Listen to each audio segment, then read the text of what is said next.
പിതാവിൻ്റെയും പുത്രൻ്റെയും പരിശുദ്ധാത്മാവിൻ്റെയും നാമത്തിൽ ആമേൻ. ഈശോ മിശിഹായിക്ക് സ്തുതിയായിരിക്കട്ടെ. യേശുവിൽ സ്നേഹം നിറഞ്ഞ സഹോദരങ്ങളെ എല്ലാവരെയും ദൈവവചന ധ്യാനത്തിലേക്ക് നമ്മുടെ കർത്താവായ യേശുവിൻ്റെ നാമത്തിൽ സ്വാഗതം ചെയ്യുന്നു. നമ്മുടെ കർത്താവ് ഈശോ മിശിഹ എല്ലാവരെയും സ്വർഗം തുറന്ന് അനുഗ്രഹിക്കട്ടെ എന്ന് പ്രാർത്ഥിക്കുന്നു. യേശുവിൽ സ്നേഹം നിറഞ്ഞ സഹോദരങ്ങളെ, നമുക്ക് കർത്താവിൻ്റെ തിരുവചനം നമുക്ക് ധ്യാനിക്കാം. പുറപ്പാടിൻ്റെ പുസ്തകം വായിക്കുമ്പോൾ 22-ാം അധ്യായത്തിൻ്റെ 4 മുതൽ 7 വരെയുള്ള തിരുവചനം വായിക്കുമ്പോൾ, മോഷ്ടിച്ച വസ്തു മുഴുവൻ മോഷ്ടാവ് തിരികെ കൊടുക്കണം.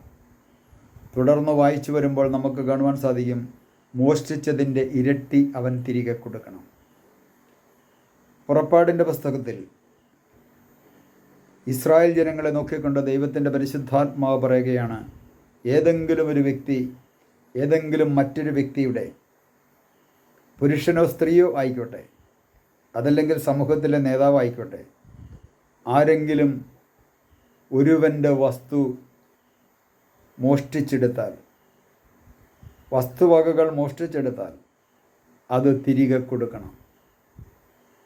ഇത് ദൈവത്തിൻ്റെ കൽപ്പനയാണ്. അവസാനം ദൈവമായ കർത്താവ് പറയാണ്, മോഷ്ടിച്ചതിൻ്റെ ഇരട്ടി തിരികെ കൊടുക്കണം. പ്രിയ സഹോദരങ്ങളെ, ഒരു തരത്തിലുള്ള മോഷണമല്ല, പലതരത്തിലുള്ള മോഷണമുണ്ട്.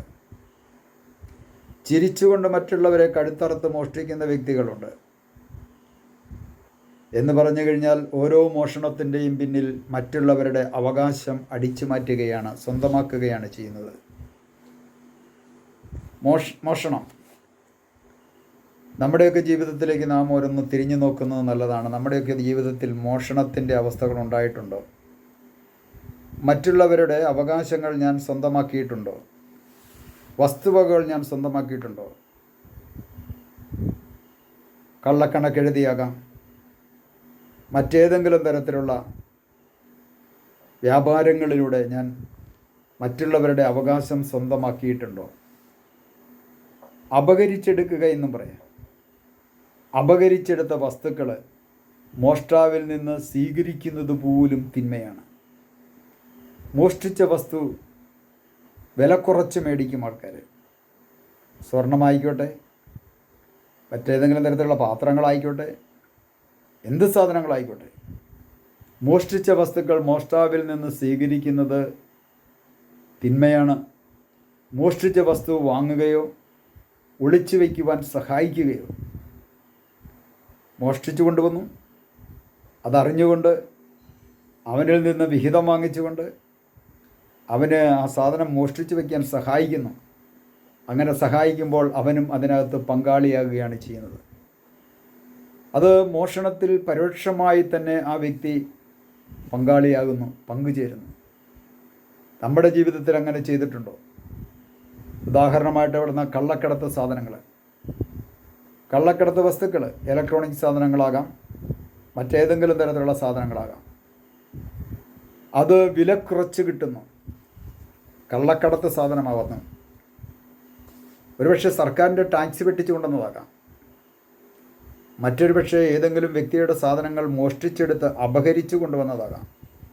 ഈ കള്ളക്കടത്ത് സാധനങ്ങളോ മോഷ്ടിച്ച വസ്തുക്കളോ നമ്മുടെ ജീവിതത്തിൽ നമ്മൾ അപഹരിച്ചെടുത്തിട്ടുണ്ടെങ്കിൽ, സ്വന്തമാക്കിയിട്ടുണ്ടെങ്കിൽ, വിലക്കുറച്ച് കിട്ടും സാധനം, വളരെ വിലക്കുറച്ച്. കാരണം മോഷ്ടാവിനെ സംബന്ധിച്ച് അവന് യാതൊരു വിഷമവുമില്ല. കാരണം ഈ മോഷ്ടിക്കുന്ന പണി മാത്രമേ ഉള്ളൂ, നിർമ്മിക്കുന്ന പരിപാടിയില്ല, അല്ലെങ്കിൽ വളർത്തുന്ന പരിപാടിയില്ല. പല സാധനങ്ങളും അങ്ങനെ മോഷ്ടിക്കും. ചിലരൊക്കെ പാത്രങ്ങൾ മോഷ്ടിച്ചുകൊണ്ട് പോകും. ചെമ്പ് പാത്രങ്ങളും ഓട്ടുപാത്രങ്ങളും പിത്തളപ്പാത്രങ്ങളും ഒക്കെ മോഷ്ടിച്ചുകൊണ്ട് പോകും. പള്ളിയിൽ കിടക്കുന്ന മണി വരെ അടിച്ചു മാറ്റിക്കൊണ്ട് പോയവരുണ്ട്, മോഷ്ടിച്ചുകൊണ്ട് പോയവരുണ്ട്. അത് ദൂരെ കൊണ്ടുപോയി ഏതെങ്കിലും കടകളിൽ കൊണ്ടുപോയി തല്ലിപ്പൊട്ടിച്ച് കൊടുക്കും. ഇതെല്ലാം മോഷണത്തിൻ്റെ ഭാഗമാണ്. അപ്പം മോഷ്ടിച്ച വസ്തു, ഞാൻ ഏതെങ്കിലും വ്യക്തികൾ മോഷ്ടിച്ചുകൊണ്ട് വന്ന സാധനം ഞാൻ വില കുറച്ച് വാങ്ങിയിട്ടുണ്ടെങ്കിൽ, ഞാൻ ദൈവത്തിനു മുമ്പിൽ നീതീകരിക്കപ്പെടുന്ന വ്യക്തിയല്ല. ദൈവത്തിനു മുമ്പിൽ ഞാൻ അനുഗ്രഹം നഷ്ടപ്പെട്ട വ്യക്തിയായി ഞാൻ മാറ്റപ്പെടുന്നു. കാരണം ഒരു വ്യക്തിയുടെ സാധനങ്ങൾ മറ്റൊരാൾ മോഷ്ടിച്ചുകൊണ്ട് പോകുമ്പോൾ അവൻ്റെ ഹൃദയം വേദനിക്കും, അവൻ്റെ ഹൃദയം വിങ്ങും. ആ കണ്ണുനീര് ദൈവത്തിനു മുമ്പിലെത്തും. ആ കണ്ണുനീര് ദൈവത്തിനു മുമ്പിലെത്തും.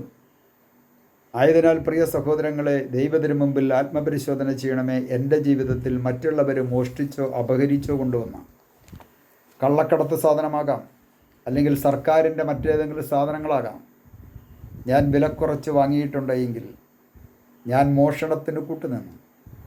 എനിക്ക് വിലക്കുറച്ച് കിട്ടി, അത് ഞാൻ മോഷണത്തിന് കൂട്ടുനിൽക്കുകയാണ് ചെയ്തത്. സർക്കാർ ഓഫീസിലെ സാധനങ്ങളൊക്കെ മോഷ്ടിച്ചു കൊണ്ടുപോയി വിൽക്കും, കാരണം സർക്കാരിൻ്റെ അല്ലേ. അപ്പോൾ ഈ കാലഘട്ടത്തിൽ CC ക്യാമറ ഉണ്ടെങ്കിൽ പോലും അതൊന്നും വർക്ക് ചെയ്യുന്നതായിരിക്കത്തില്ല. ഒരുപക്ഷെ ഈ പറയപ്പെട്ട മേഖലയിൽ ജോലി ചെയ്യുന്ന വ്യക്തികൾ തന്നെയായിരിക്കാം ഒരുപക്ഷെ ഇത്തരത്തിലുള്ള മോഷ്ടാക്കൾക്ക് ഇത് ചൂണ്ടിക്കാണിച്ചു കൊടുക്കുന്നതും കൂട്ടുനിൽക്കുന്നതും.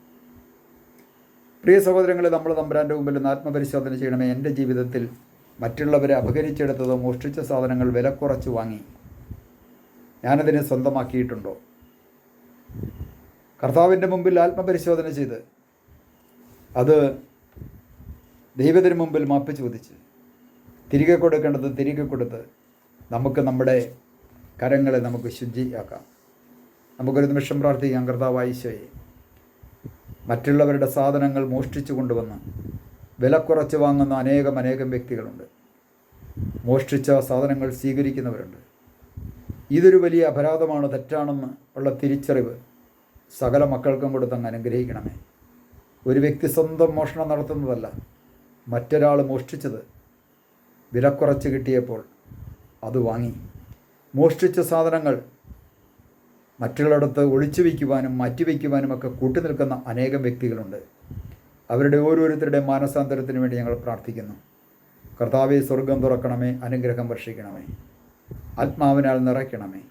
പിതാവിൻ്റെയും പുത്രൻ്റെയും പരിശുദ്ധാത്മാവിൻ്റെയും നാമത്തിൽ ആമേൻ.